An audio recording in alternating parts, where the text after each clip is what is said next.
You're a ghost. Who gives a shit? I'm going to get the vacuum cleaner out and suck your ass if you get out of line. Don't clip me saying suck your ass. Don't clip me saying I'm going to suck your ass. That's not what I meant. In 2017, Universal Studios announced the birth of a new shared universe of monster movies, bringing their classic horror icons into the contemporary franchise film landscape.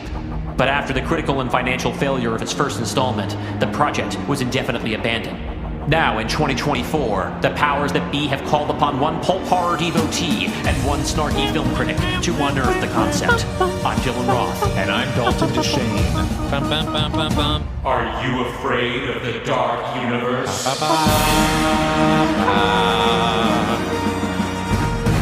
Welcome back to Are You Afraid of the Dark Universe, the podcast where we attempt to resurrect Universal Studios' failed cinematic universe of monster movies, one pitch at a time. I am your ghostly host, Dylan. And I am your mustachioed host, Dalton DeShane. And together we have been building out the Dark Universe into an ongoing narrative to rival the MCU.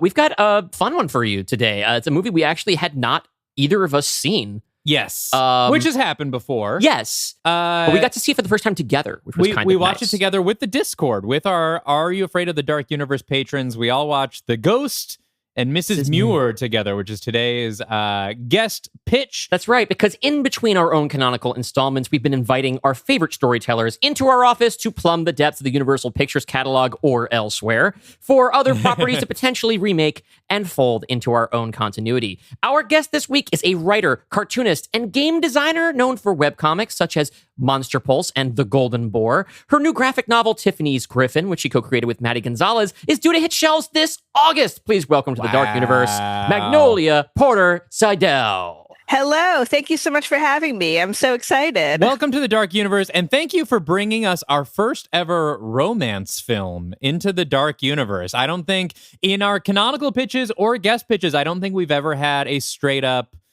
supernatural romance, which is what I would call The Ghost and Mrs. Muir. That surprises me because there's a lot of good ones out there, but I love this movie, so I'm really happy to even discuss it. So it was, I mean, like I said, we watched it with the Discord. I don't think Dylan and I, neither of us had any idea what to expect. Right. We had one patron who was a really big fan and was very excited when we mentioned that you were coming to do this. But she had seen it as a kid, and it's always like, well, you don't know if you have, never know, right? Could just be ghost-colored glasses.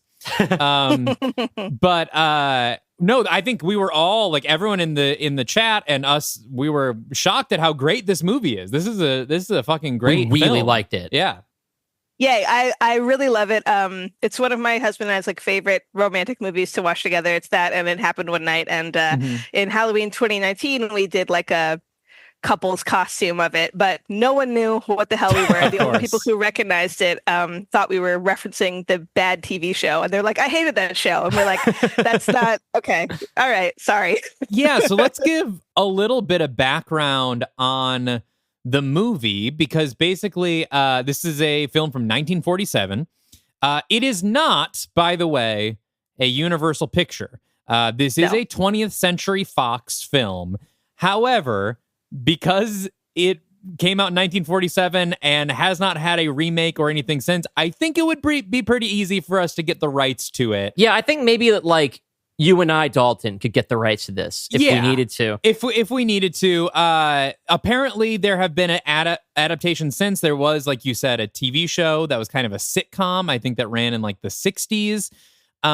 There was a musical adaptation apparently in, I want to say, like 2014 or something, according to Wikipedia. I don't know anything about this, but apparently someone turned it into a musical with mixed reviews. But I would love to hear the music from it. I would love to hear how often they sing the word seaman. They love the word semen and they love the word blast. This is like a very subliminally horny. I mean, it's a very like superliminally horny film, but also there's a lot that I don't know was intentionally horny, but definitely comes across as very horny in the year 2024. Just the way that language has evolved in the direction of horniness over the past 80 years. Yeah, lots of blasting, lots of semen. Our patrons found a a lot of romantic vibe between Mrs. Muir and her housekeeper Martha. There is an incredibly sexually charged scene between them at the beginning of the film. Yeah. But of course, our fans are always going to find the gay subtext in anything we watch. But I don't know that it was subtext. It's all kind of laid out on the line here. Before we get too deep into the plot details, Magnolia, do you want to tell us your history with the film? Why you picked this, when you saw it, where did this come from for you? I first watched it maybe like 6-7 years ago. Okay, so pretty recently. Pretty recently. It wasn't like a childhood movie or anything. It came up as my friends and I all have an interest in sort of supernatural monster romance kind of stories. And we were kind of making a list of any movie that falls in that category. Okay, now I get why you're a fan of our show. Okay, you definitely fall into our demographic for sure. Absolutely. And I just loved it. I love Rex Harrison. I can't remember his real name. I always think of him as Addison DeWitt from All About Eve, but he was Shere Khan in this movie. The other guy. George Sanders, yeah. That's it. Yeah, sorry. He was in Village of the Damned, too. We noticed during the watch party, the original 1960 Village of the Damned, which we just covered a couple episodes ago. Yeah, him and Rex Harrison, like two of the greatest voices in film in one movie. So what more can you ask for? And I just loved it. I like how, like, what a small story it is, and I guess that's more common in movies from this era. But it's also very like, he's kind of like her manic pixie dream sea captain. And it's very much like her fantasy, the kind of sexy and very sexually charged, like, sea captain who talks about sleeping around with women and, is looking at her body, but he also physically can't threaten her in any way. It's a very strong fantasy to me. And I like that. This is now going to be the second guest episode in a row where I've brought up The Goodbye Girl, but have you seen The Goodbye Girl? I have not. Is that another ghost one? No, it is just a romantic comedy by Neil Simon, of all people, that stars... Wait. I have. Yes, that stars Richard Dreyfuss and is extremely similar to this film. Oh, a ghost story in the sense that since that episode aired a month ago, Richard Dreyfuss is now a ghost to us. Yes, he is a ghost to us. Please disregard all of our last episode talks about how Richard Dreyfuss is hot. In between our recording that episode and the release of that episode, he went on a big sexist and transphobic rant for no reason at a Jaws screening. Yeah. So, if you are going to enjoy one romantic comedy in this vein, make it The Ghost of Mrs. Muir. But The Goodbye Girl... I'm sure nobody involved in this film made in 1947 had any problematic takes. Yeah, of course I'm not. sure not. They were very progressive. There's no way to know. Yeah. Very kind of similar vibe, movie-wise. Well, I think it's interesting, and we can get into this more later, but there is an implication at the beginning that... the ghost of Captain Daniel Gregg cannot physically interact with Mrs. Muir, and that makes him non-threatening. But in fact, he can, and we see him like he can only do it for pranks, some light physical violence in hijinks form against people to get them out of his house. He simply doesn't, and that's actually he never gives her cause to be alarmed because even though he can, he doesn't, and it never comes up. Maybe ghost rules are that you can only touch people for hijinks. I think it's the Roger Rabbit rule, right? Only if it's funny. Yeah. Magnolia, what about your history with the Universal Monsters? What brought you to our podcast? Because I know you're a friend of Dylan's, but also you are a listener. Is that also, you seem to have a history with monsters in general. What brings you to this realm of the dark universe? To be honest, I don't like... of course I know the Universal Monsters like anyone does. And I like probably Wolfman's my favorite, but I like them all. Shout out Gwen but Conliffe. I think it's more the movies, the concept of making movies and the sort of fantasy baseball you have going here with the casting. Yes. I really like that kind of thing and thinking about, wouldn't it be cool if so-and-so started a movie like this? Why don't they do that? And so that aspect is very appealing to me, but it's a great concept for a show. And so I love listening to it. Well, thank you. I was not just trying to stroke our egos, of course. Although it did help. But that's great. Thank you for listening. We this is going to be the rare guest episode where someone is familiar with our lore, which is always a treat. But yeah, I guess let's talk about the movie. Oh, sure. Yeah. It is a movie set at the turn of the 20th century when the relatively young widow, Lucy Muir, she wants independence from her mother-in-law. And is it her mother or mother-in-law? Mother-in-law, right? Mother-in-law, yeah. Her mother-in-law Two and her evil sister-in-law. stepsisters, basically. Right. She wants to take the money that she has from the stake that her late husband had in a gold mine and go buy a house and live somewhere by herself, but with her young daughter, Anna, and her housekeeper, Martha. And we got to mention that for like the first half of this movie, what's our lead character's name? I forgot it already. And you Lucy? just said it. Lucy. Lucy is a goth queen. She is in her mourning, they say, because her husband has just died. But throughout the film, Lucy has the sickest fits I've like ever seen.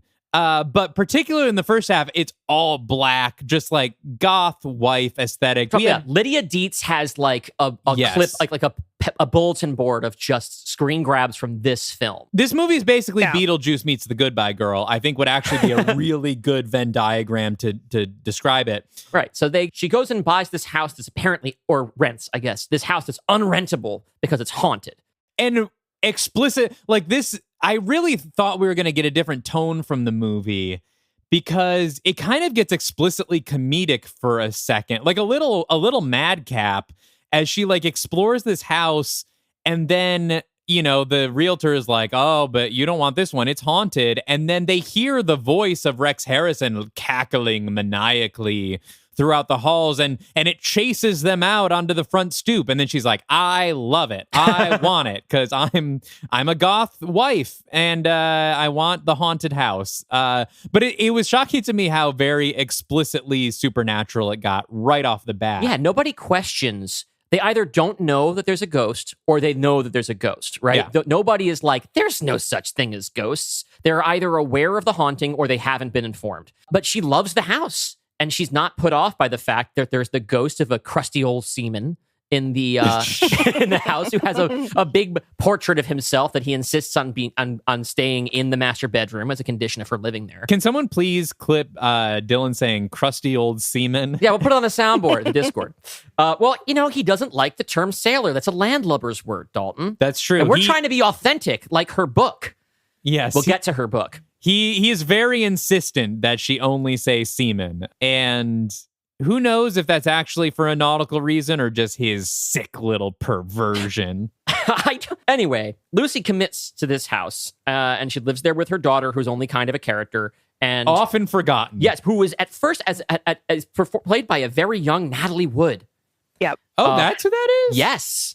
A very young role for Natalie Wood. By the way, Lucy's performed by Jean Tierney. We didn't even mention her. Also, this movie is directed by Joseph L. Mankiewicz, an Oscar winner for All About Eve, which is pretty cool. He's not Mank, is he? No, but no, he's not Mank. He's not But Mank. his son, Tom Mankiewicz, wrote like Superman 78 and a bunch of other movies. Okay. He's a Mank. He's a Mank, but he's not the Of Mank. the Hollywood Manks. Yes. Is his brother Mank? No. Yes, his brother is Herman J. Mankiewicz, the writer of Citizen Kane and the subject of the David Fincher film Mank. Oh, I didn't know that. So yes, the Hollywood Manx. The Hollywood Manx. Wait, does that mean that someone played this Mank in Mank? I don't know. I only saw Mank once, but can we keep saying Mank? I'm having a great time. I the love word mank is just losing all meaning. And while we're talking about fun names, we're digressing from the plot a little bit, but this is all important background, I think, to the nature of this thing. This is based on a novel written by author Josephine Leslie under the pseudonym R.A. Dick. A name you would not pick for yourself today, I think, unless you were trying to create, you know exactly where you're going. If you are looking to create an empire like, I cannot believe I've forgotten the name of the most famous satirical pornographer of Chuck Tingle? Yes, thank you. Yeah, it definitely has like Amazon erotica author written all over. Like if you were going to write The Ghost of Mrs. Muir now, it would not be traditionally published. It would be an Amazon erotica novel about ghost fucking. Absolutely. It would be it would be not to say less tasteful, but much more explicit. Yeah, the ghost would be able to touch her in that one, for sure. I've never written anything like that, ever. There is an important background piece of information here, which I think is very important, that Josephine Leslie, the author, she took the initials of her pen name, R.A., from her father, Robert Abercrombie, a sea captain. And founder of Abercrombie and Fitch. Sure. So she made a horny book about her dad. She was like, what if my dad was really horny? For me. Well, okay. There's a daughter character in this who, as a young girl, becomes sort of fascinated with sea captains and later pilots, right? So there's a lot. I think she's unpacking a lot in this. Maybe her father was a ghost. I mean, he is now, probably. Yeah. And in our universe, that means he's currently burning in hell, like everyone else. There's a lot going on here, and I think it's done very sincerely. But we'll finish the little summary. Mrs. Muir runs into some money woes. The gold mine has literally tapped out, and she needs a way to keep the house because she loves the house and she does not want to move back in with those annoying in-laws who do not take her seriously and do not respect her independence, because it's very important. Lucy is an independent woman in the 1910s. This is a difficult thing to be, but she's really good at it. And very confident about it. She doesn't want to live in an unhaunted house. Yeah, it's so lame. If you lived in a haunted house and you liked your ghost roommate, how could you ever go back? Especially if you were horny for your ghost roommate. Yeah. So the solution that Captain Daniel Gregg comes up with, now that he's warmed to the idea for staying at the house, but always in his sort of withholding dad way, you might say, he's like, don't worry, you're going to write a book about my life. And you just won't tell them that you're ghost writing for a ghost. Mm-hmm. It'll be a super authentic and unvarnished account of the life of a sea captain, of a crusty old seaman. And you will that as well. Yes, I know a publisher who will eat this up, and we'll never worry about money again. And you can keep living here, and we can continue to do our little screwball romance. And I guess no, screwball specific. Right, that has to do with the gender role reversal, which is not. But I wouldn't say I wouldn't even say this is overly comedic necessarily. It's very cute, though. It's very cute. One of the things that really surprised me is like, and maybe again coming at this from the Goodbye Girl angle, I thought sort of the arc of the movie. Because at the beginning, the crusty old seaman is, which I'm just going to refer to Rex Harrison as from now on. Thank you for coining that, Dylan. I'm certainly the first person to ever say that. Don't clip me saying it, just clip Dylan. Clip both. He's very upset by her being there at first, and he's like, I want you out of here, this is my spooky place. And she's like, I will not leave. And so they're like, well, fine, I guess you can stay here in the master bedroom or whatever. Like, they come to a sort of hesitant detente, but I thought the arc of the movie was going to be just sort of an enemies to lovers kind of thing, with like them slowly warming up to each other and getting into situations that drive them closer together. But no, they resolve that pretty quickly. And within like a couple scenes, he's like, no, I want you to stay here. And in order to make that happen, we're going to write a book together. And then from then on, I was like, oh, I don't know where this movie is going. Because, I feel like with especially movies from like before 1950, it can be kind of easy to figure out where they're going. The storytelling was by our modern standards a little more basic, right? Because everything that we're watching is derived from that, yes. And everybody has wanted to add more on top. Yes, and so you think like, oh, this will probably be a pretty simple, straightforward romance. I was pretty surprised by this movie turn by turn, all the way up until the ending. Like, I never really knew where it was going, and it always surprised me in a pleasant way. Like, it was always a very interesting decision that, like, I really wasn't expecting for a ghost romance from 1947, which, puts it above the Amazon erotica, potentially. It's a cut above. No offense to Chuck Tingle. Have any of us ever read a Chuck Tingle? I have not. I haven't, no. I have not, but he should be a guest. He'd be great. Yeah. Chuck Tingle, if you're listening, hit us up. Chuck Tingle, listen to the podcast. Come on the pod. Tell us which of the Dark Legion members you want to get pounded in the butt. I can see it now. Many of our fans picture it every time we pitch a new thing. Yeah, the fan fiction, the Nick Jack fan fiction is the big surprise. The Nick Jack, I think they're getting married in the Discord sometime soon. I think there's a Nick Jack marriage fanfic happening. Well, because there's actually apparently now it's like a shared extended universe where people who are in there writing fan fiction want theirs to remain canon with each other. So like there's a string of holiday specials with which we're not involved that are continuing sort of the apartment core side of our universe. Nick and Jack hadn't occurred to me, but now that you say it, I'm like, I can see that. Yeah, I get it. You know, what's crazy is they're kind of similar ages. They're actually the most age-appropriate romance outside of like Larry and Gwen. Larry and Gwen. You know what? Jenny and Carol are about the same age, of course, too. yeah. Oh, yeah. Okay. Let's get back to the Ghost and Mrs. Muir. I don't know. I think people want us to keep talking about Nick and Jack fucking. Yeah, I think like the 100 people in the Discord want us to keep talking about that, but we have more listeners that probably don't care. There is a twist in that in the process of getting her book to the publisher, who of course does buy it because it's so authentic and unvarnished an account of and she life uses at the sea. curses in it. Yeah. This lady uses naughty language. She talks like a sailor. Yeah. She says blast constantly. She's saying blast it. I do want to, if I ever should watch this again, and I probably will, I will take a tally of how many times people say blast versus how many times people say seaman. Yes. I do think that blast wins. It'd be close. It'd be close. Lucy meets a charming author. No.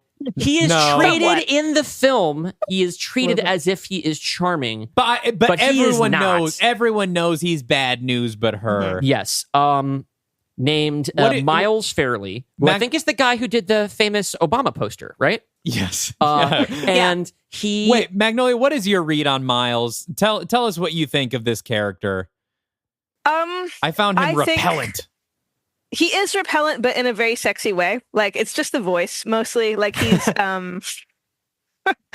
he's got just such an incredible voice. And again, I can't separate him from his character Addison DeWitt in All About Eve, which is a similarly repellent, yet if you're into that very sexy character who kind of is very manipulative and controlling and ruthless and evil, but in an interesting way. What you all missed is that Magnolia just made like a face, like a kombucha face. Like, yes, kombucha face, exactly. Yeah. But I do think nobody beats Rex Harrison in this movie, and he's certainly not like leading man, endgame material.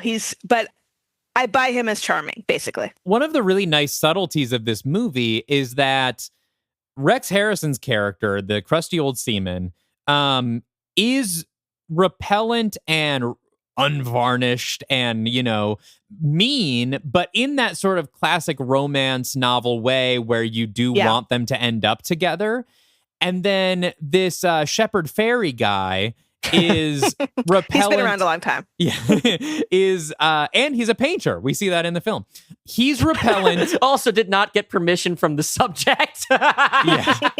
True, yeah. He is repellent in a way that does woo our character, but in a way where we do not root for him to end up with her. There's like such a very subtle difference where they are both they're both assholes to her, but one is in the way where it's like, yes, please, but these two need to end up together, and these two absolutely do not stay away from her, do not touch her, It's that's tough to keep both of those types of characters in the same movie and make sure people are on the right side, Well, I think it's interesting because it represents what I feel is a timeless idea, which is that the men of olden times are somehow more romantic and charming, and then these modern so-called sophisticated men don't quite measure up. And I don't think that's a truism that actually bears out in actual life, but I do think it's a part of a fantasy, and I do like the contrast between this supposedly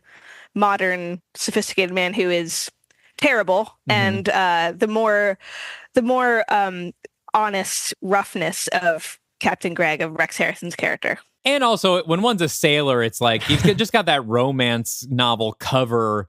Even though he's not like a ripped hunk, but no, but he's got like a weathered distinction to him. And Yeah. he sounds like Tom Waits. And he does not He put does. the airs that he puts on feel genuine, right? He is determined a version of himself that this is what I'm going to be. And it is sincere, even though it's cranked up to 11. Whereas Miles Fairley, or his he is a children's author who publishes under the pseudonym of Uncle Neddy, who apparently sucks. He's extremely popular, but her daughter thinks he's awful. Uncle Neddy is absolutely the name of like a British television host that has allegations. You know, like Okay, but this guy is, first of all, he has created a persona that he profits from that he doesn't like. And he has a sliminess that is detectable by the viewer, and again, a lot of the other characters, but not by Lucy, which is that he has curated a version of himself that is false.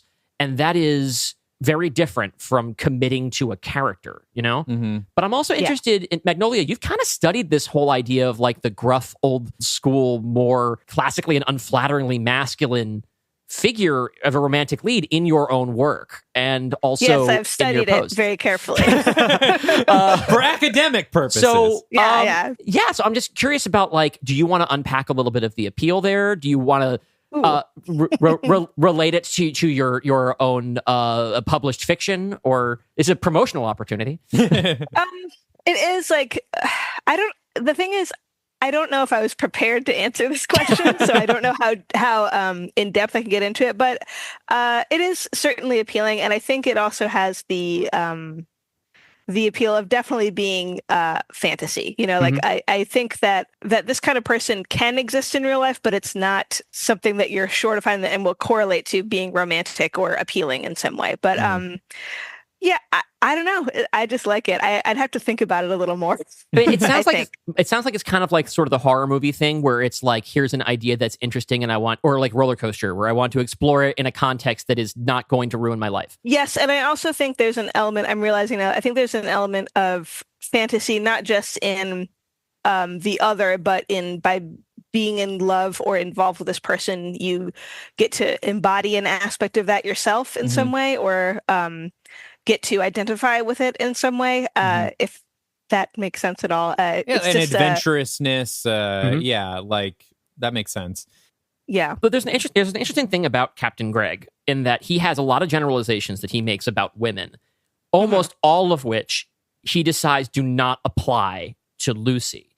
And she's not like other girls. Yeah. So, and it's interesting because it's both like a sort of romantic thing, in that he sees something in her that he admires that he doesn't see in other women, because he generalizes. I think he talks about, he kind of lumps all of these different women he had in every port into this same bucket of silly people I didn't have to really care about. There's also something that's kind of real and actually sort of troubling, you know, in a real life behavior, which is somebody who is like a bigot of one kind, but makes exceptions for just the people in their orbit, but doesn't learn anything. Like, I don't think that Captain Greg has learned that he has misjudged or mistreated women by the end of the story. No. He's just realized that here's one that he likes. It's classic pickup artist move. He's the original mystery. He, you know, in 100 years later, he'd be wearing the big fluffy hat and have an MTV special or something. But Miles Fairley has the special. That's the guy is the pickup artist. So Miles Fairley is a pickup artist in the way like Ryan Gosling in Crazy Uncle Stupid Neddy Love is. Yeah. Where he's going to the bars and he's dressing nice and he's just being very upfront. While, yeah, like Captain Greg is very much the pickup artist type, like, these are the ways to like neg a woman, and like, but again, fantasy, so he's actually hot and we like him when he does it. For some reason.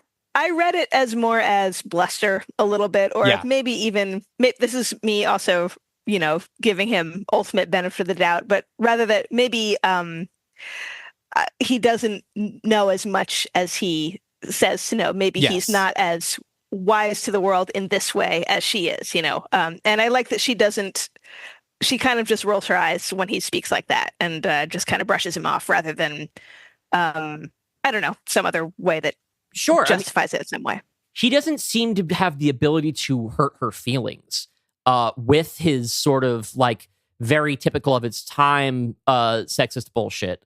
Because because it's a combination of, well, I've heard this all before and whatever, fuck you, and like, also, you're a ghost. Who gives a shit?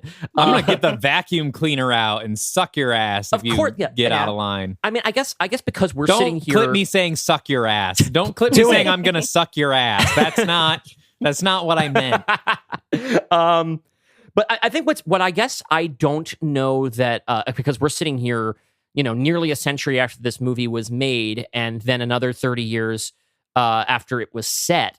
How much time has passed since Captain Greg died, right? Sure. So is he already a relic from a less civilized age to her? Like, is she looking at him the way that we look at somebody like, okay, boomer, right?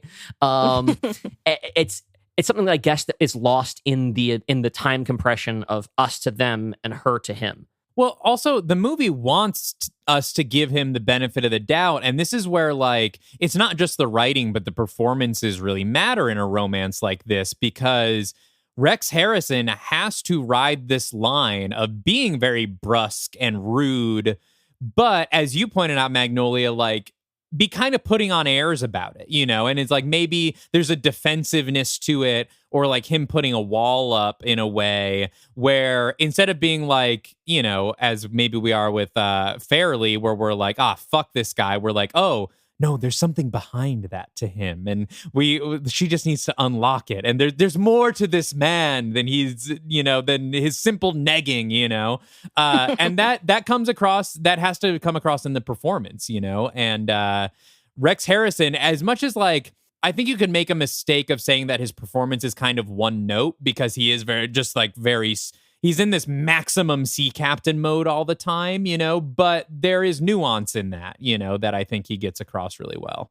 Yeah, I think one of my favorite parts is, I wish I had written down the exact quote, but it's when he's sort of saying goodbye to her later, and he says something like, what we could have had, seeing the wind whip the sea white. And so it's not only a very poetic line, but I hear pain in his voice when he says, like, he really wished he could have shared that with her. And even that is enough to give him depth to me. Well, yeah, so let's finish the recap here, because things take a really dramatic turn in the second half of this. Right. So what happens is Lucy meets this pickup artist who sucks and writes books for children that are bad, and he woos her. Right. He puts on the big moves. He does a big secret portrait of her by the beautiful seascape in front of her home, and proposes marriage to her. Right. No, he doesn't propose marriage, but he does the I don't know. They start dating. They start dating. She falls in love. She sees a future, and she unpacks this with her best friend, the ghost. And he can't convince her that this guy's a phony.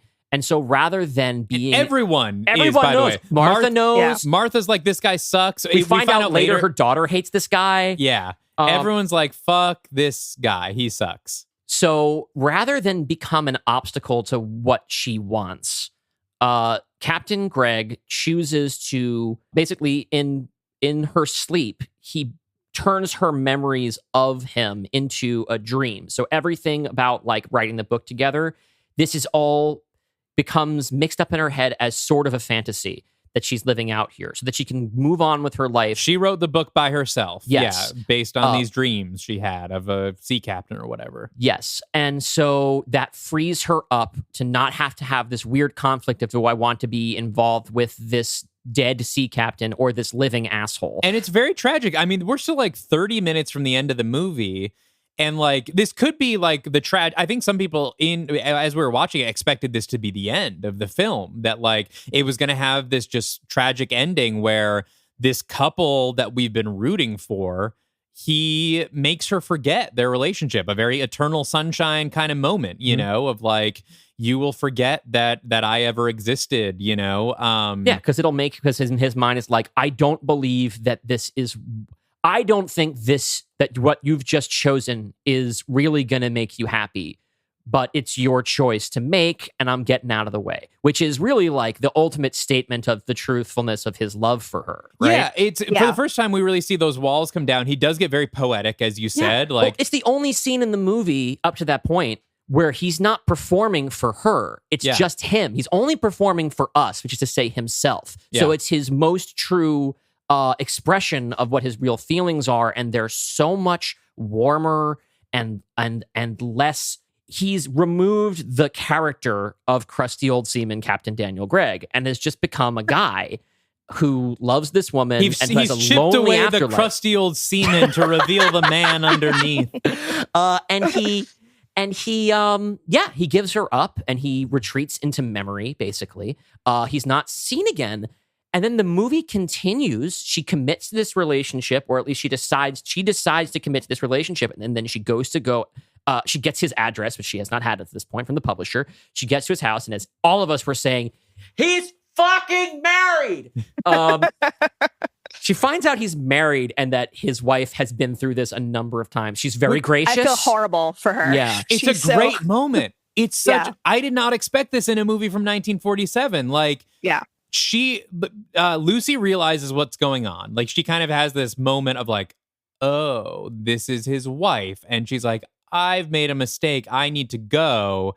And without like making it explicit, the guy's wife is like, I think I know what's going on.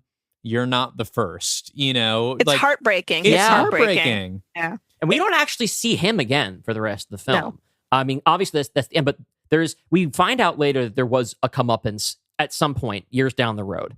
But speaking of years down the road, the movie then begins to hop through time a little bit, using the device of there is a monument that is carved in honor of the little girl, Anna, the idea that part of her will always be at this place where she grew up. And we watch it gradually sink into the sand as time passes.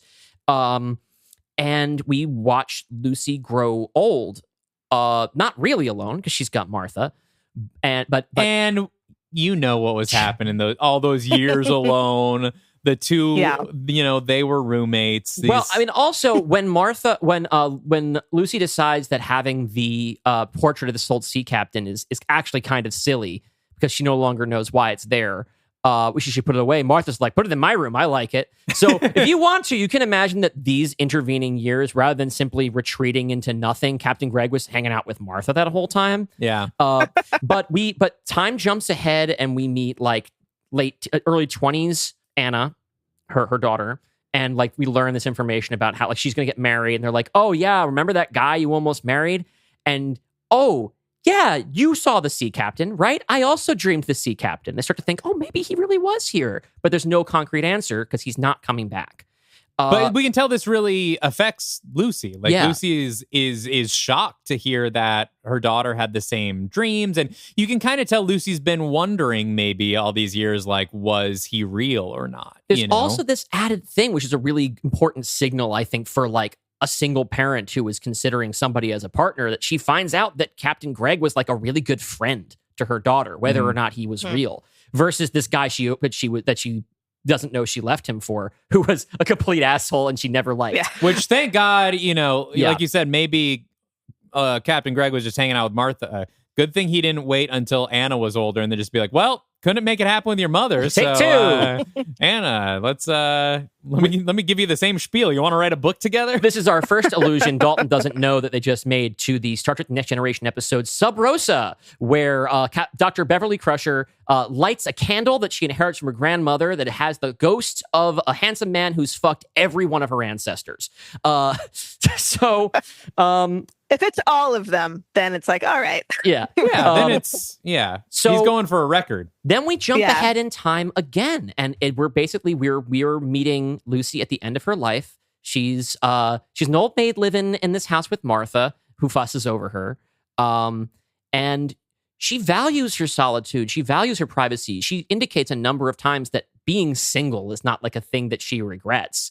She got to go out and fuck all the sea captains. She was fucking living. She was down at the docks every Friday. She likes her own company. She values her independence.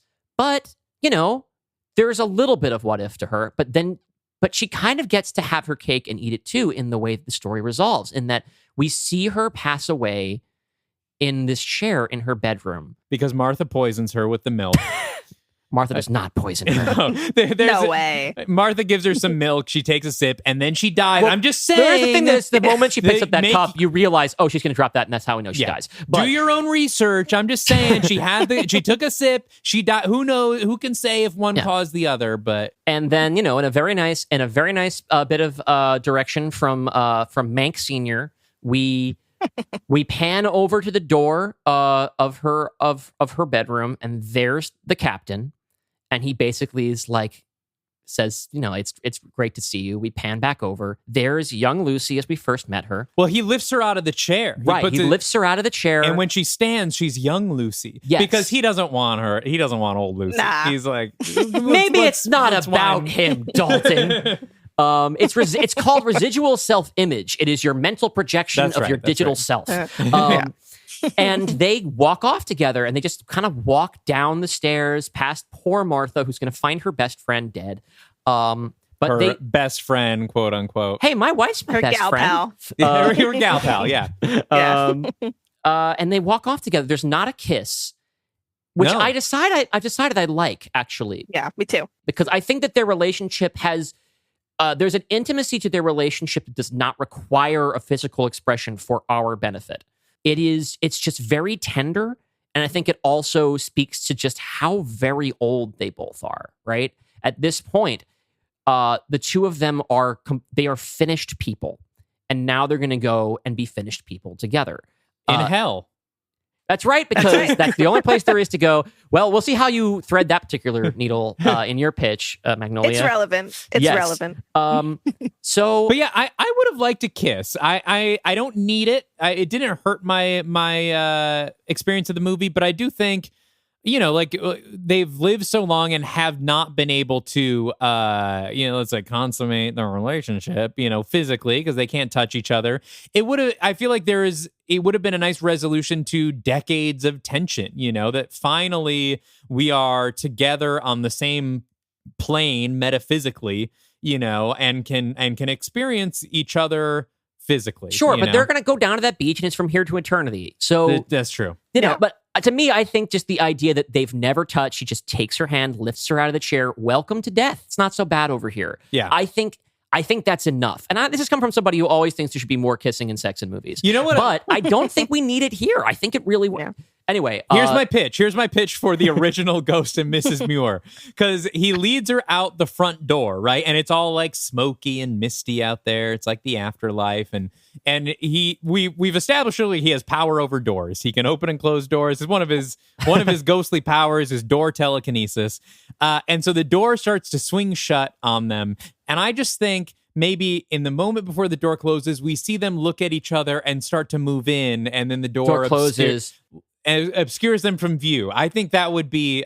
That's what I would do if I were in 1947 directing The Ghost and Mrs. Muir. But it sounds lovely. Sounds very lovely. Thank you. So, Magnolia, do you have anything else you'd like to say about the original film before we take our break and then dive into your reinterpretation? It was just lovely hearing the recap. I love the movie. You guys did a great job. I'm glad you liked it. My only criticism of the original movie, which will kind of factor a little bit into my remake, is I wish that their writing the book together was a bit more collaborative. Yes. Whereas in the movie, they make it pretty clear that it's just his book. And I would have liked it if she had some ideas. Maybe she even helped him sort of exaggerate some things, and then when the sexist publisher's like, I can tell a man wrote this, she can kind of look at the camera and be like, I can be bodied too, But I feel like they were sort of gesturing towards that idea, even if it wasn't explicit in the movie. So that's my main criticism of it. That's it. The book part does kind of pass by pretty quickly. We really just get, I think, like the one scene of them actually writing it together, and I feel like there's a lot more potential there. That really could be the whole, like, the process of writing the book could have been something that would be like the whole second act of the movie. And if it was Stephen King, it would be the whole damn movie. Like, he loves a character just writing a book the whole time. Yeah, but we're gonna do the we're gonna do the Paul Schrader version of this, where the whole thing is her writing it. The whole thing is her writing the book, and we in a little notebook, in front of a window on a little writing desk. But maybe we're stepping on your pitch. Maybe you're about to pitch us the Paul Schrader version of The Ghost and Mrs. Muir, and we'll find out right after this message from the Podosphere.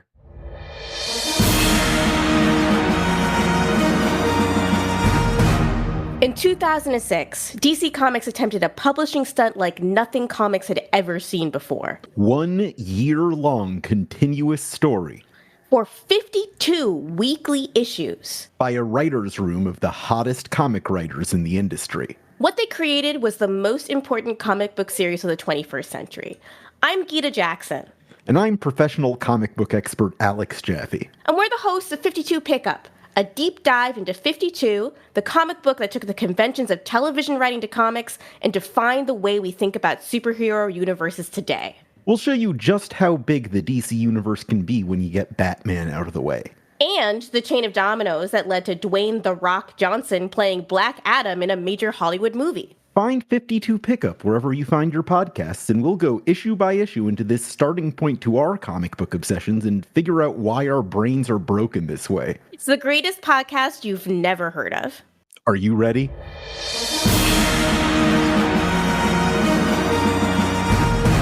I started saying podosphere at some point. I think it sucks so bad that I have to keep using it.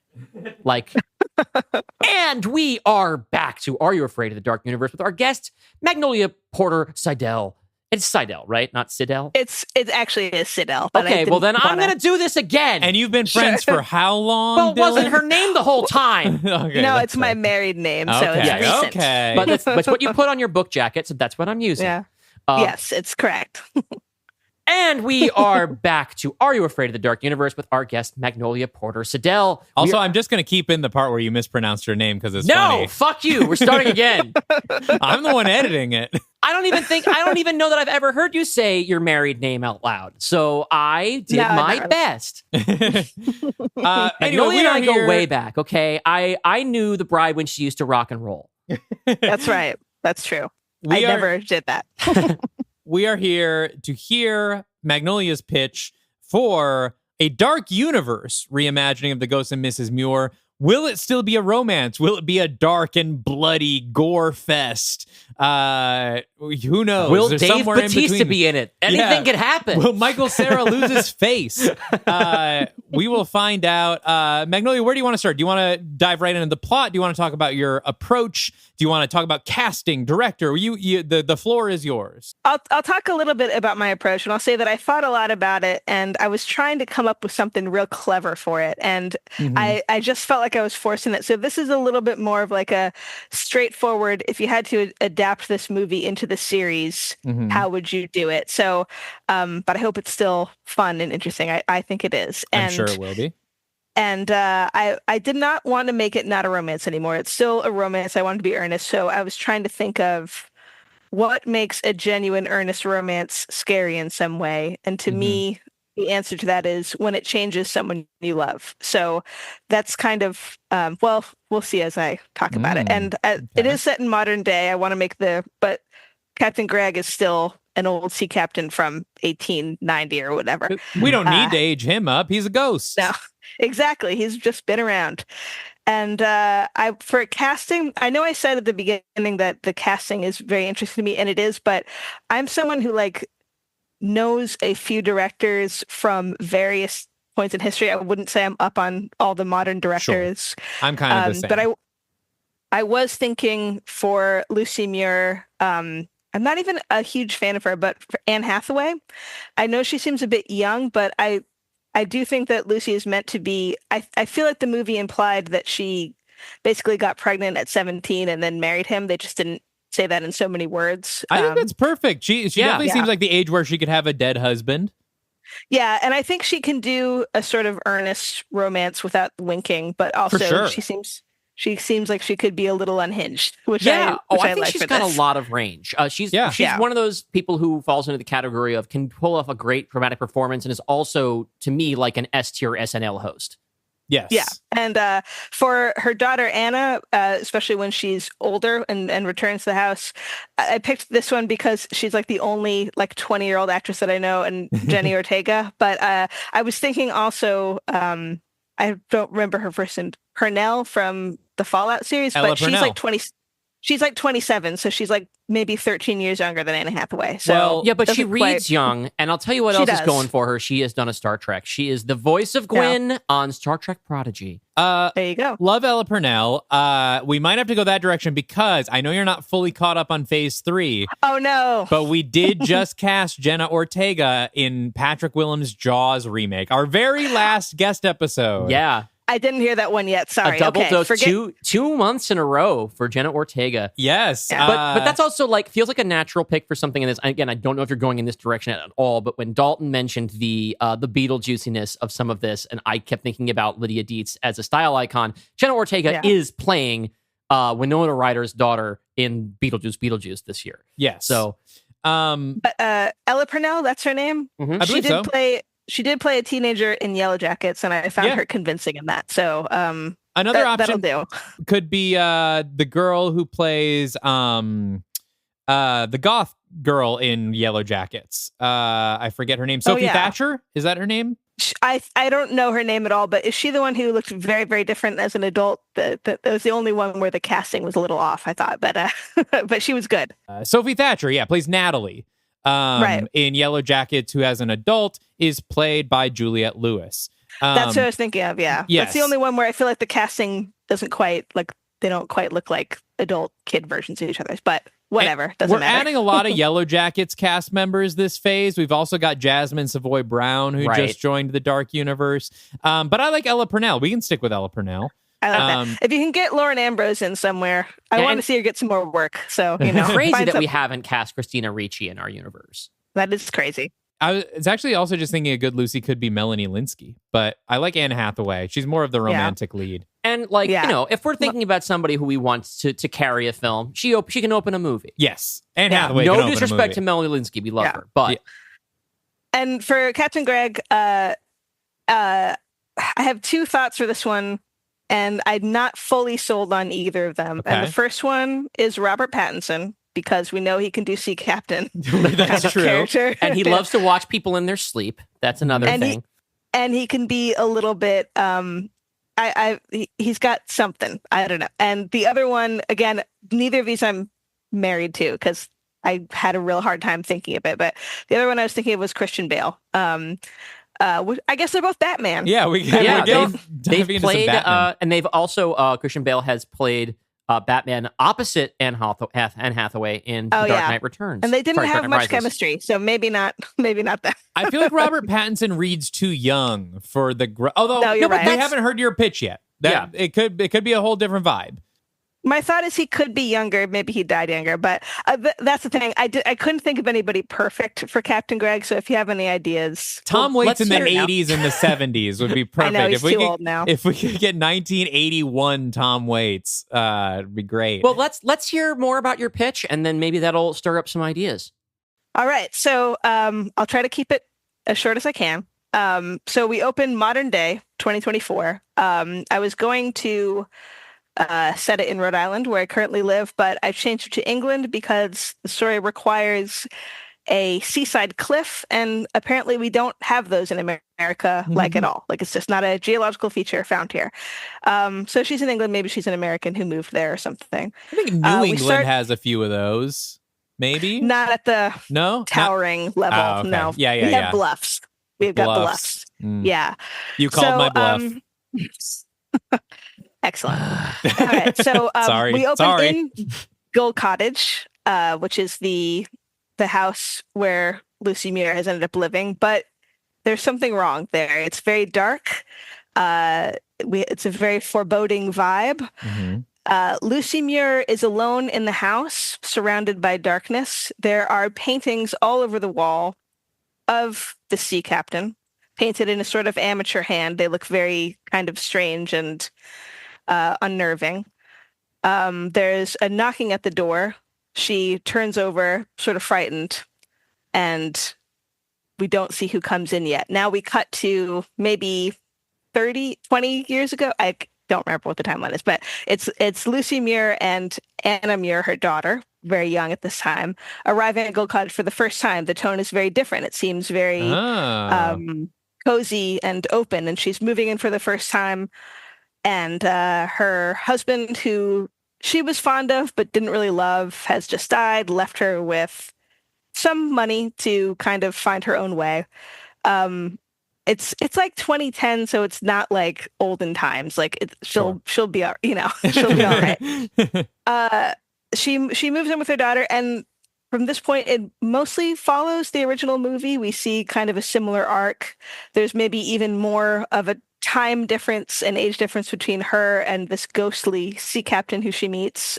So when she kind of begins adopting some of his mannerisms, it's even more striking because yeah, there's some kind of fish out of water comedy to play here with like him being in an entirely different era, having, like she would be much more prepared to like call out his sort of sexist tendencies, right, than maybe in the original movie. Of like, no, that doesn't fucking fly anymore. Your ass is canceled, old sea captain. Yeah. Your crusty old seaman ass is canceled. If you can't use acceptable nomenclature, just don't refer to anyone from another ethnicity at all. That's right. It's just you and me here. That's it. Yeah. I'm going to start writing down all the slurs you say. You're not allowed to say these words, please. Put one ghost. He would never. Ghost quarter in the jar every time. Yeah. It would be kind of funny if he used slurs that were so antiquated that she's like, is that I don't know. To who are you even referring right now? Yeah. Like, anyway. But it's mostly like sort of warm and cozy. There's maybe like from the beginning a kind of foreboding. We're wondering what's happening, where it's going to go.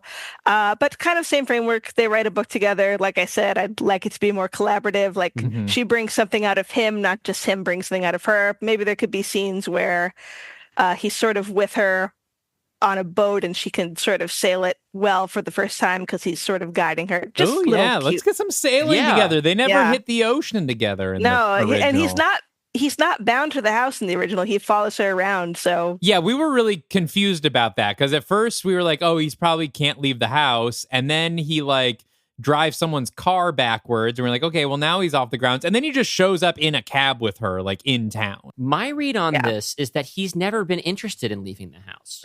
But now he's invested in her, and so he travels with her. Oh, I wanted to mention also, like, my understanding of the lore of your Dark Universe so far is that ghosts are not specifically a thing yet, or have they recently become a thing? We have never officially canonized ghosts in the Dark Universe. Okay. That's what I thought, just making sure that was still the case. The only thing that we have established is that Jenny does not think that there are ghosts. We've been very stubborn about not having ghosts. We keep having, and mostly it's just because to frustrate Carol, Yes. Because Carol really wants there to be ghosts, and it's more interesting if she keeps getting frustrated. But yeah, we've had souls. But there's also, since we want death to be something to be universally feared by our characters, anything that gets you out of hell is too important or too much hope for our characters. So it's interesting to see if you ask because you have an interesting idea as to how this happens. Well, kind of. You'll see. So anyway, basically similar stuff, but it's all truncated. There's no Martha, no step family. I like Martha. Maybe we could put Martha in. She's just not relevant to this part of the story. And the whole thing with Saunders, with Uncle Nettie, that's very truncated. Like, she just meets another guy. He turns out to be shitty, but it's enough to have Captain Greg say, you deserve a real life with someone who can really love you and be with you. So I'm leaving. And as he leaves, we see he sort of maybe goes through a door of some kind. And as he says goodbye to hanging on to the world of the living and says goodbye to her. So that's a mistake, Captain. Come back. Don't go in there. You don't want to go in there. It sucks over there. I know. And so things go as normal. She thinks she had a dream. And then one day her daughter comes home, now played by Ella Purnell, and reveals that she has also seen Captain Greg. And Lucy Muir realizes that the things that she was dreaming out was actually real, and that this man who was the love of her life and has left her might actually have been a real being. So what is she going to do? Is she going to wait to die to see him again? No. She's going to start to dabble in necromancy and trying to find a way to bring him back from the plane of death. So this begins a bit of a journey for her, and this is the next part of the movie where it starts to diverge a bit. And it's Anna goes back to college or wherever she is, and alone in this house with kind of nothing in her life but the desire to return Captain Greg to real life, Lucy kind of starts to go in a dark direction. She's researching everything she can. She's not getting very far until she receives a mysterious letter from a mysterious organization who seeks to, I don't know how they found out about this. They have ways, but who seeks to help her and seeks to, they have ways to sort of help things along. My thought is there's something about Captain Greg that allowed him to remain in the plane of the living for longer than a soul normally would. And they want to find out why. It's the prodigium. They want to find out what exactly happened.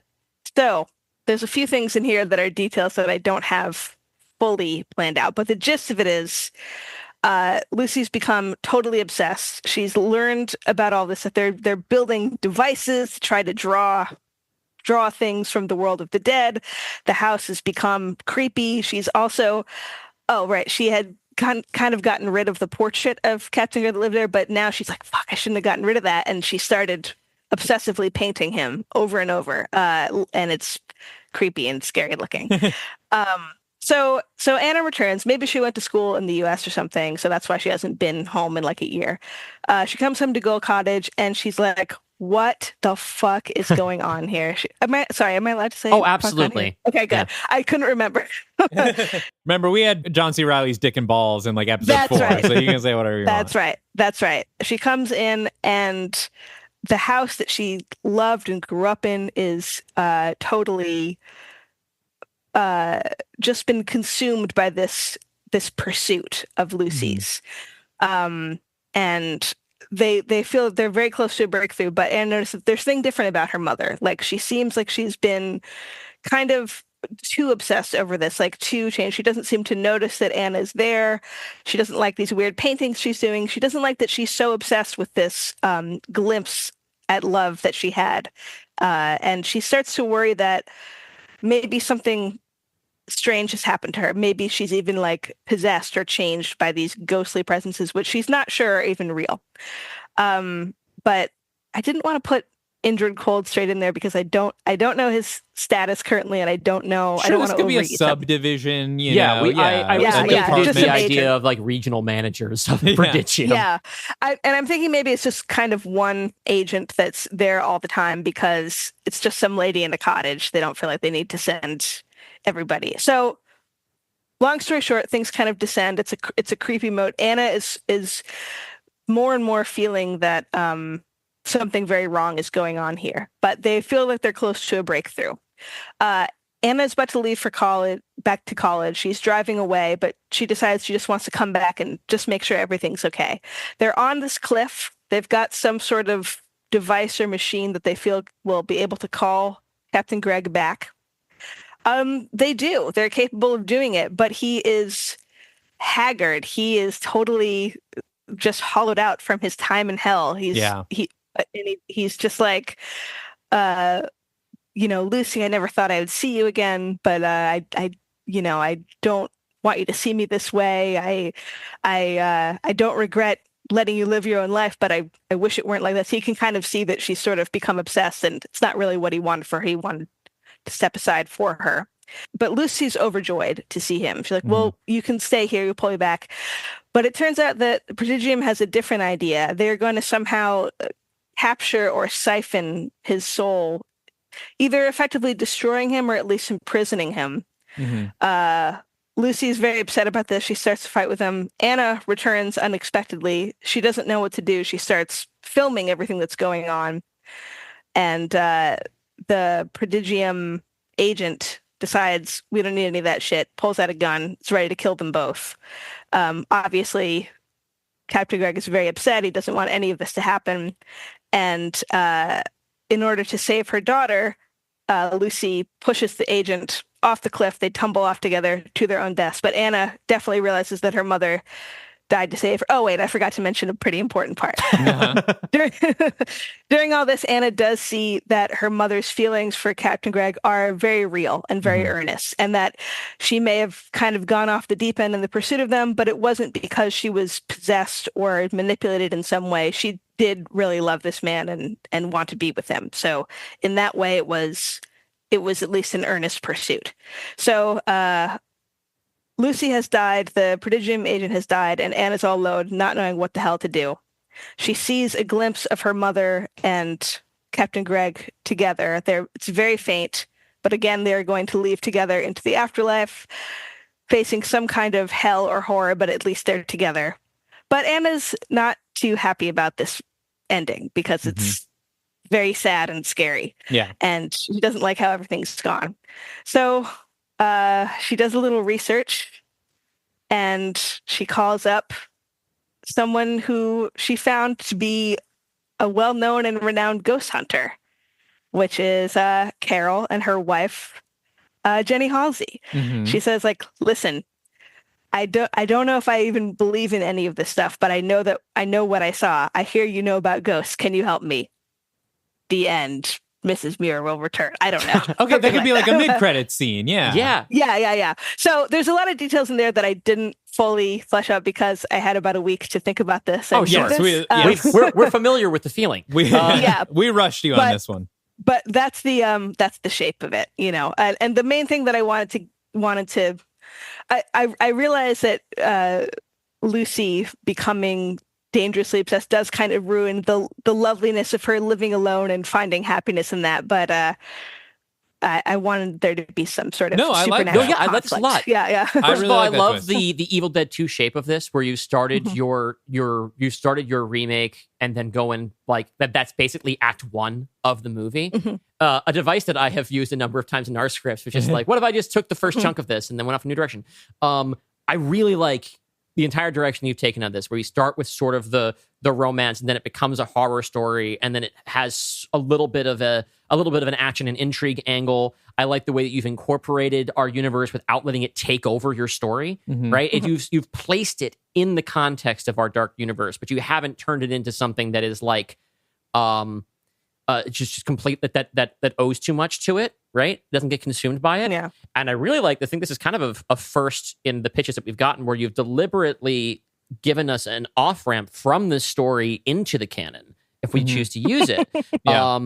And there are some stuff where I know you have not gotten to listen to Phase 3 yet that will affect at the very least the time placement of the story. Yeah, but I don't want to spoil it for you. That's the thing. Is like, our listeners know things you don't. There are some things that make that mid-credits thing very challenging to place timeline-wise. Okay. But we can't talk about it without spoiling Phase 3 for you, and I don't want to do that because you're a fan. Okay, but Dalton, I thought you had sort of a coy smile when I said that. Like, Now, here's the thing that we can say without saying too much to Magnolia is that we can have Anna send the message, but we don't have to get responses or know if there is one, right? I have a couple of thoughts, because there's a way to tie this in pretty directly, possibly, with something that we're currently working on. I wonder if you're going to say the same thing I am, because I have similar thoughts, but you go first. I'm wondering if, and I'm going to start this sentence, Dalton, and I want to see if you finish it the way that I'm thinking of finishing it. I think that on her quest, Lucy needs to dig up the body of the captain. And in the coffin, she finds something curious, which is that that is not what I was going to say. He has been buried. I think we have to talk about that off air. Okay. Because we haven't. You and I still need to completely solidify what that does and what that means. What that means, yes. But I think that's very interesting. Or maybe not necessarily. I think we have an idea. Like, he's been buried with some weird shit. Interesting. And they don't know what that means, but they have to surmise it has something to do with it. Now, the danger of this is that we don't get to answer this question yet, as we're not going to. Partly in this because we movie. don't have the answer. I know some I of it. did not have a reason why Captain Greg is like the one guy who could be a ghost. So That is something we have to figure out. Yeah. But what's interesting is if we're thinking about this as a movie that's set in our universe, and we're thinking about it less like, let's take our heads out of the guest pitch world and think about the mainline kind of goals that we have in Phase 3. This story is about these characters, and whether or not we find out how he managed to exist there as a ghost is not important to the resolution of this story, right? Yeah. But it can provide clues to where we're headed and potentially be useful in a future story. Yeah, I have several ideas. Okay, so first, I think it's interesting. I know we kind of truncate the relationship with Fairley, but I think it would be an interesting update on it if Anne Hathaway, if Lucy and Fairley did seem to legitimately be happy together. Like, it's not the kind of thing where the audience is like, this guy's an asshole, don't go. Or even the captain's not like, hey, this guy sucks. Like, the captain can genuinely be like, oh, you guys are happy together, and I'm in the way of that. And we don't find out until after he's left that Fairley has a wife, or something like that, but like at the time it can seem like, oh no, they really are perfect for each other. And he's like, and I'm just in the way. And so I guess it's time. Like, I think, and partly this might tie into figuring out why he's a ghost. Because maybe that will also explain why he decides to not be a ghost anymore, but I like the idea of them actually appearing to be good for each other and then it not working. Oh, I like that too. I think there's some potential like social commentary with the Fairley character being representative of what today would be like kind of a modern, sophisticated guy. But I like the idea of him not being a jerk. And it does make a more interesting conflict in some ways. Or at least the ways that he's a jerk are way more like subtle or like hidden, he's not, it's not quite so on the surface. The thing I was going to say as to tying it into our current lore, that would probably be a hat on a hat. The nice thing about Prodigium, as we've discovered, is that they're really easy to kind of slot in anywhere as a nice kind of catch-all, especially in these sort of guest pitches that are maybe not tied into our main saga. It's easy to have like, okay, this is just a supernatural organization. Doesn't take much explaining. It's just like, okay, they deal with supernatural stuff and now they're here, and that's kind of it. Yeah. But if we wanted to get a little bit more specific lore heavy, we have another group in Phase 3 that has been very interested in the idea of resurrecting souls. Oh. And has been trying to figure out. And that is a group of female vampires. Interesting. And I wonder if it would almost be interesting that if instead of a Prodigium agent, it was Catherine Newton's character from The Invisible Man Returns, who is, a female, again, I'm trying not to spoil too much for you, but a female vampire serving a larger, not coven, but... Oh, gosh, it's a challenge we've never had before on the show. Is trying to talk I know. about I really tried to get caught up. I have limited podcast listening time. It's a great problem to have because it's flattering to begin with that you listen to the show and that you and that this even matters to you. So it does. But it's possible that we could have like this could maybe she even goes there pretending to be doing this for different reasons, maybe even pretending to be an agent of Prodigium. And then right. And we have the dramatic irony that if you've seen The Invisible Man's Revenge, then you know that she's not up and up. And maybe we reveal towards the end that she's not who she says she is, in that twist at the end where she's like, oh no, actually I need to take him, we need to study him.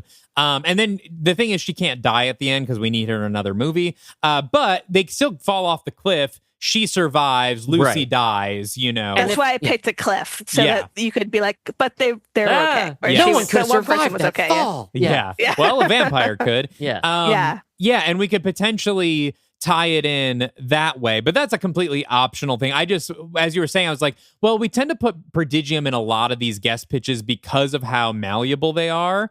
And depending on if this is coming out, where it's coming out in Phase 3, like as of this moment, we are deep in a trilogy of films in which this could serve as a sort of indirect tie-in. If it were, on the release calendar around the same time, that could end up working out and give some more screen time for Catherine Newton, who we love. Yeah. And it's just, the timing of this is such that, we never like to, And I was talking about how much it's great that your story does not hinge on being in the Dark Universe. But it seems to me like there is an opportunity here to potentially solve a narrative problem that we were going to have with how much stuff we have to do in Death's Door. That we could maybe plant some of, not the answers to our questions, but like sort of the process of getting to where we need to go might be made easier if we have this sort of edge case here of, okay, we now know about a ghost. How did that happen? It creates hope for our characters as to, okay, we have something to work towards right now, and it's evidence they can follow in a quest later on. Again, I'm trying not to say too much because we don't want to spoil anything for the listeners at home who are caught up, or to say too much about what we have planned. But do you dig what I'm laying down, Dalton? Yes, yeah. I think the trickiest thing here is defining why he's a ghost, because that would be some implications for us, right? That would affect a lot of our big lore. But a couple ideas that I want to run by Dylan, see what you think about this, and of course Magnolia, what you think about this, tying into your idea for the pitch. Two things come to me. One, in the book Lincoln in the Bardo by George Saunders, there's sort of this idea that you can escape from the afterlife before you go there. Like once you've gone through the doors, you're lost. But like when that door appears and comes to grab people, if you successfully like hide or get away, you can sort of just lay low and hide away from the afterlife. And I almost have this vision of like the captain dying in a shipwreck, and when him and his crewmates die, this door appears, and like their bodies are dead, but now their souls are going through the door. And somehow he just manages to hold on, or something about, him knowing the ship or something. He is able to avoid the door, or even if the door is in the ship, he somehow gets out, his soul gets out of the ship while the ship continues sinking, and he avoids the door. And maybe even the door kind of periodically comes back for him. And that's something we could play with in Act 1. As like you were sort of talking about like this tension, or like maybe we do have some spooky stuff happens. Like he's having this romance, and then all of a sudden like he's like, I need to go. Right. Like, and you know what this offers him? It offers him a different choice that is sort of, it adds an extra layer to his question of whether he wants to stay in this house. It gives him somewhere to go, right? Because we don't know what happens to him in the original, but the idea that he's been here waiting for a reason. He's been staying because he's afraid to go, because he doesn't know what's out there, and he should be afraid. He doesn't know why, but he should be very, very afraid. But now he has a reason to stay, and he thinks about staying, and he realizes that by making that choice, he is eliminating choices in her life. So he makes the choice to leave, not knowing that he's condemning himself to a horrible eternal torment. And that, when she realizes that, because maybe she gets Cassie's book. Oh, yeah. She reads Cassie's book and she's like, oh no. When she puts this all together, she realizes A, supernatural stuff that she thought was a dream is probably real. B, her daughter remembers this guy she thought she made up. C, he must have left to leave me be, and he accidentally condemned himself to hell. I can't live with that. I need to get him out. I like that. That gives her more of a reason to go crazy. And I also like the idea, like you said, of the Fairley character maybe being present up until that point, and he could also be like, I don't know what happened to you, and leave during all that. And I think that adds. I like the physicality of the door too, like it being sort of present and following him almost. I think that's an interesting image. I like what you just said, the idea that like maybe actually, Fairley and Lucy work out, and they are kind of happy together until she starts kind of going crazy with it. And then he leaves her because she's obsessed with this necromancy and stuff. And then kind of that's an interesting deviation from the source. And so it like kind of wrecks her life, just like he was kind of afraid they would. I use the term necromancy loosely, by the way. I was imagining it more scientific, quote unquote, within the realms of it. Not that she's like literally, doing magic with a Y or something, Well, there's precedent for that now, as you will find out soon. Oh man, I wish I had caught up more. I'm gonna get there. It's funny how much your pitch ties into what we're doing right now. Hey, you know what? You know where the fucking ship wrecked, Dalton. Are you going to say off the coast of New Zealand, my friend? That's the fucking shipwreck that you added to my Black Lagoon. I was just thinking about maybe the way he escapes death. Okay, we're getting in the fucking weeds with lore here, but you know what? Hopefully this is still entertaining for you and anyone who's listening who is here for you, Magnolia, specifically. No, it's very. I love this shit. I was thinking. Hopefully, it makes some of you who might be new, might be intrigued to know what the fuck we're talking about. Yeah, sorry about that.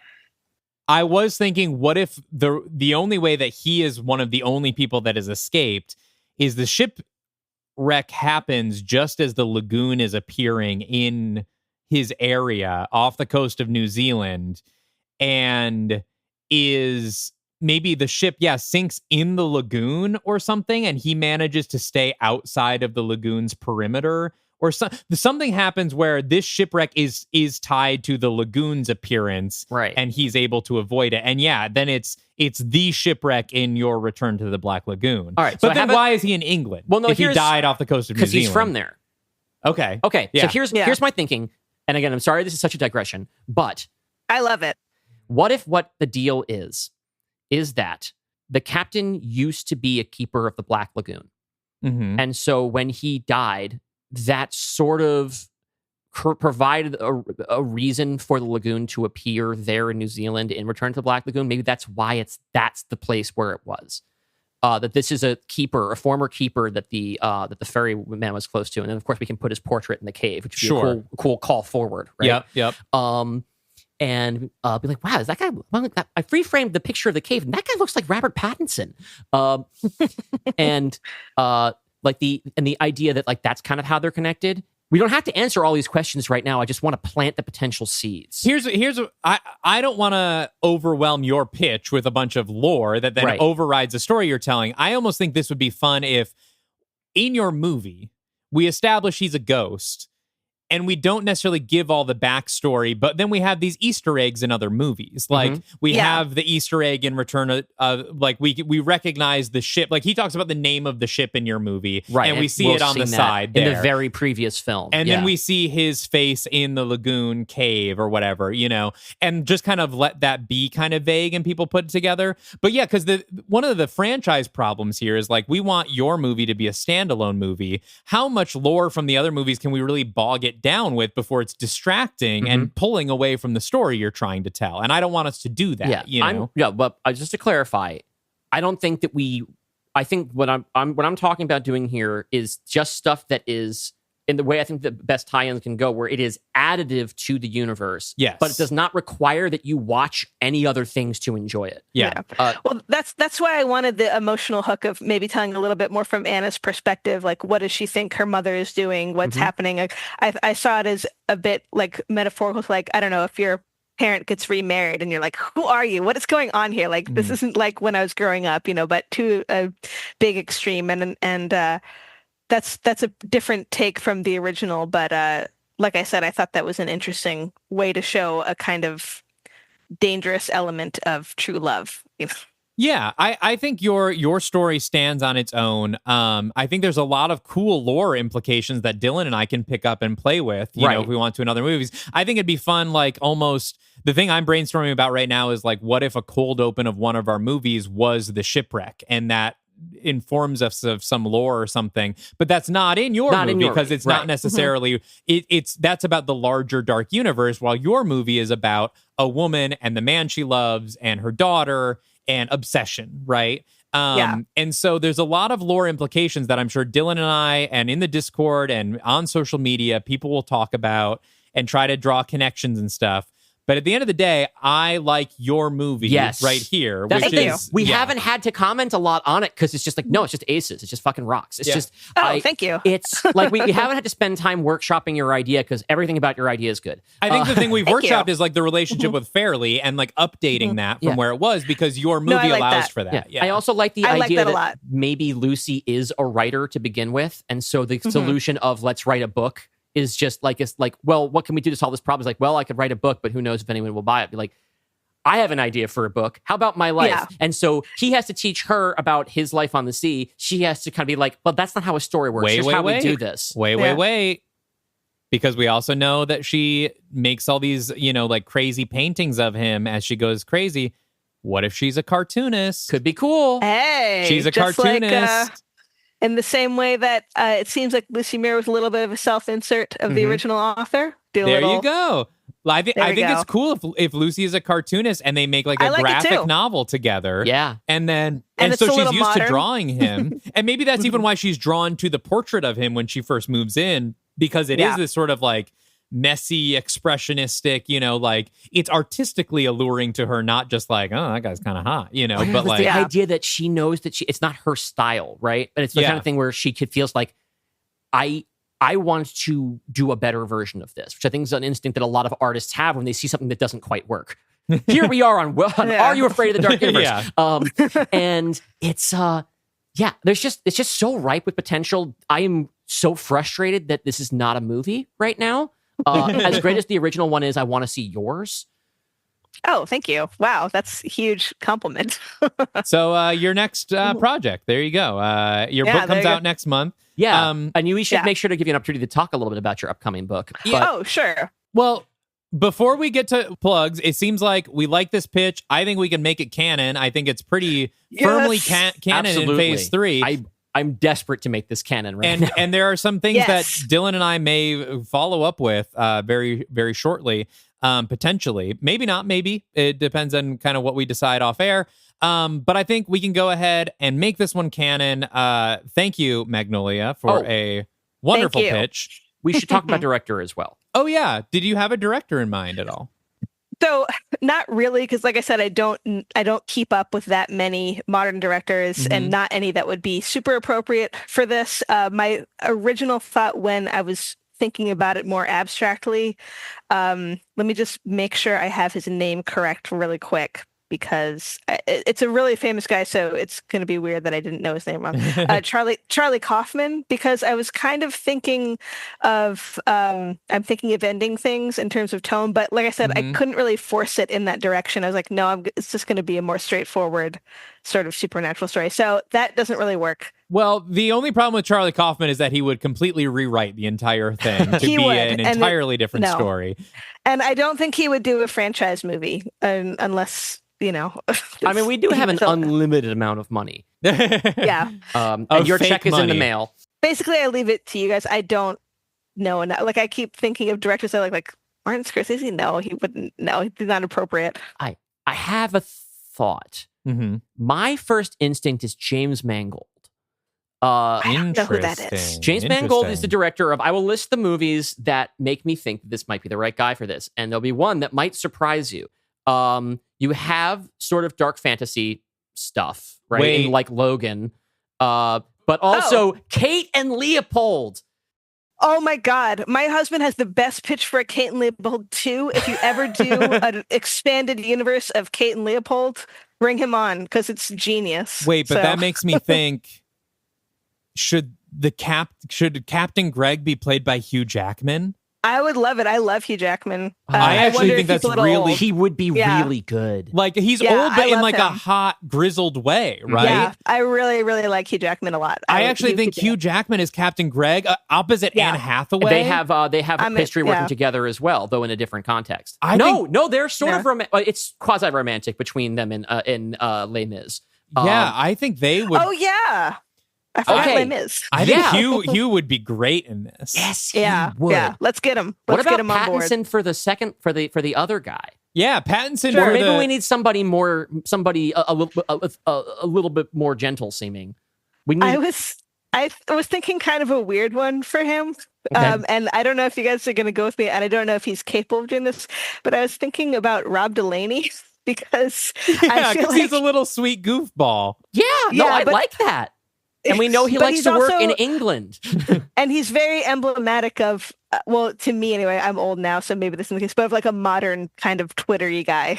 And just kind of a boring guy. Like, exactly. Like very sweet, but like not in a way that's exciting the way Hugh Jackman's Sailor Man is exciting. Yeah, he's podcaster husband is what he is. He's us, basically. Yeah. No, I love it. I love that. I like this cast. I love your take on this premise. And like, thank you. I feel a little bad that we spent so much time in the episode spiraling into ideas of how of how it could fit into our lore. But it's Dylan, just that's exactly what I wanted. That's exactly what I hoped would happen. I'm glad because I'm very excited by this. I wish it was a whole script and then a movie. Do we have another director idea, or are we okay with James Mangold? I'm good. I don't know Kate and Leopold, so I don't know if I'm gonna. But yeah, if it's Magnolia approved, then it's canon, baby. He also did Walk the Line, which is like an interesting sort of like timey. I mean, it's a period romance that's in a sense, right? Yeah. It's about Johnny Cash and Jim Carter.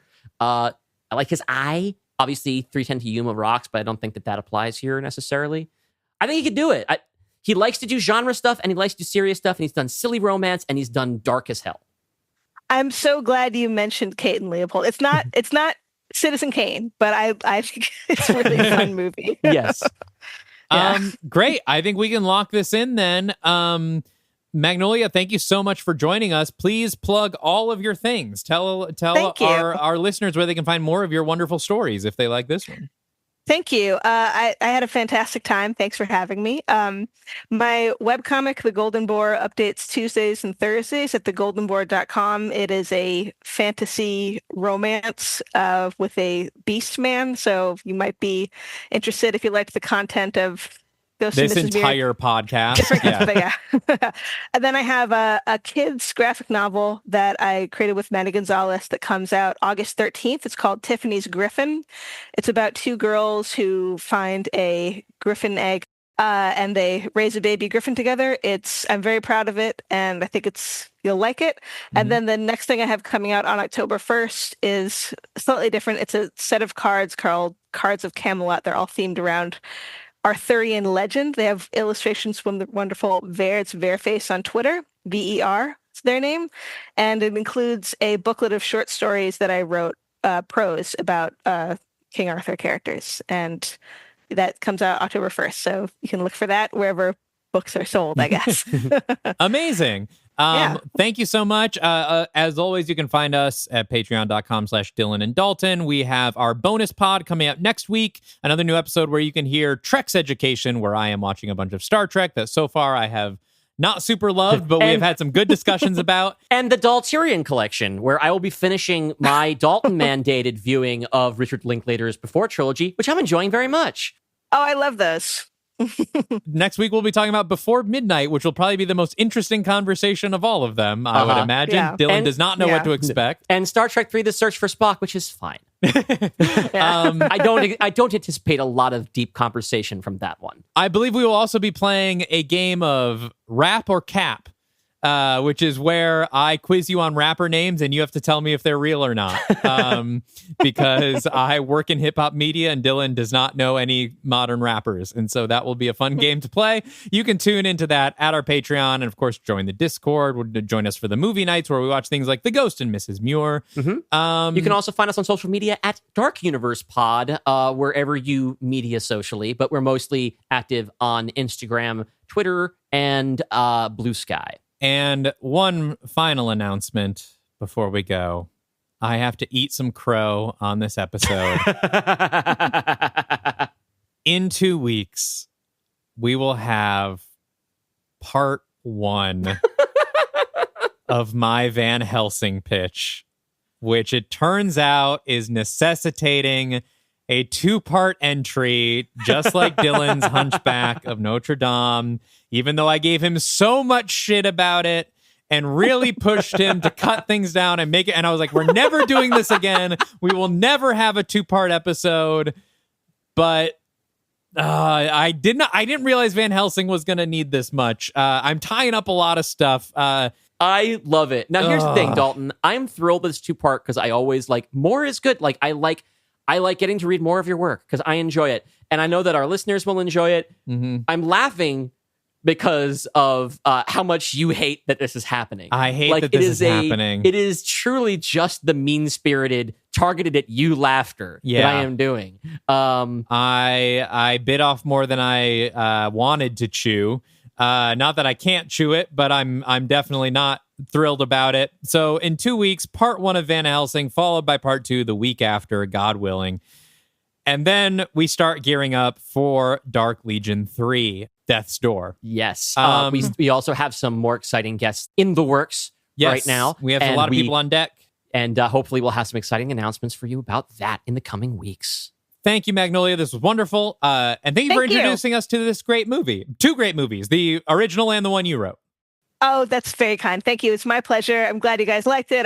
I love the movie. Everybody should go watch it. Yes, everyone find The Ghost of Mrs. Muir. You can't find it on Blu-ray, though, unless you're willing to spend $190 on an out-of-print copy. It's not on Criterion either, so maybe they'll add it at some point, But it's online. You can rent it on iTunes, I think. It's available digitally.